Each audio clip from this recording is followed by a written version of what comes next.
papansinin, wala kang kwenta. Kung sa pangasaran sa'kin di ka uga, paano di magagalit papansin ka? Hindi naman sa nagagalit pero sobra nainggit ka. Aminin mo na, kaya pag ako nagalit pasensya na. Imbis na pataas hilahin papababa. Pag ikay naiinggit, pa di ka nalang pumikit. Hindi yung lalapit ka sa amin at ikay mangungulit. Pag meron kami, diba, binibigyan ka pa. Pero pag wala kami, hindi uso sa'yo pasensya.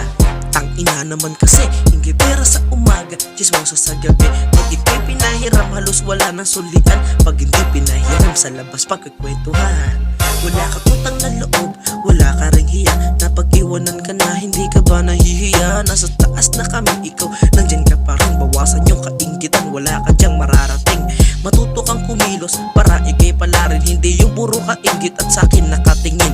Huwag mo akong gayahin, ako'y iyong tularan. Inalis ko na lahat ng inggit saking katawan. Palagi pinag-uusapan, palagi nakatingin. Akin na lamang hinayaan at di ko na pinansin. Pero wala pa rin nagbago, umuulit pa rin. Kaya na nakapagpigil na siya isa pakit. Kala ko naman mabait kang tao, meron ka palang kainggitan na tinatago. Pag meron okasyon, kailan ka pa imbitado. Kakain ng pagkain, tas meron pang reklamo.